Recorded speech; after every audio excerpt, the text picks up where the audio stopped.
Hi, today we're going to demonstrate the Minnesota Beaches Monitoring Tool. This tool is a data viewer that allows local beach managers to share data and information, especially bacterial outbreaks or high bacterial counts. This real-time data tool was developed at the University of Minnesota Natural Resources Research Institute in cooperation with the Department of Health and the Pollution Control Agency. It gives real-time data visualization to beach data and bacterial counts. Start by clicking Beach Data Viewer. Next, click the data sets which you wish to load. For this example, we will load all available years.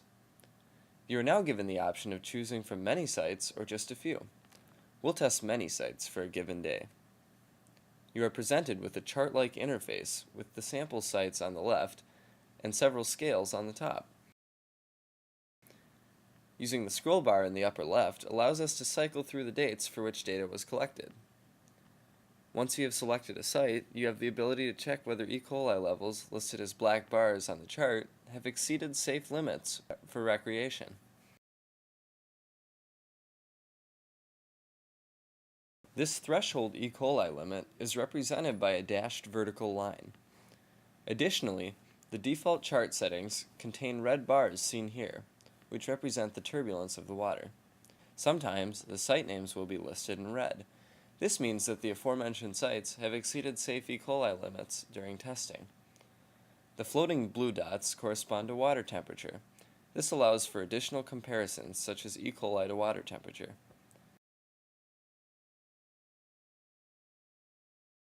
There may also be cases where you wish to change the scale of one of the parameters. Clicking the pound symbol next to the parameter allows us to modify the display ranges.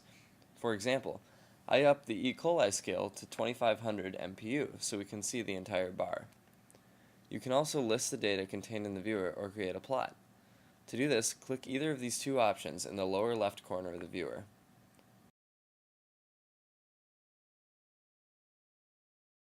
Another useful feature of the viewer is the ability to plot one site over many dates to observe trends in E. coli exceedances.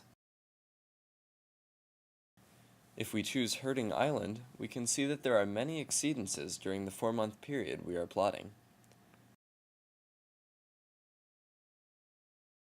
Much like before, the E. coli threshold limit of 235 MPU is represented by a dashed line. Water temperature is represented as blue dots, while turbidity is represented by red bars at the bottom of the graph. Once again, we can change the scale by clicking the pound symbol and entering a new high value.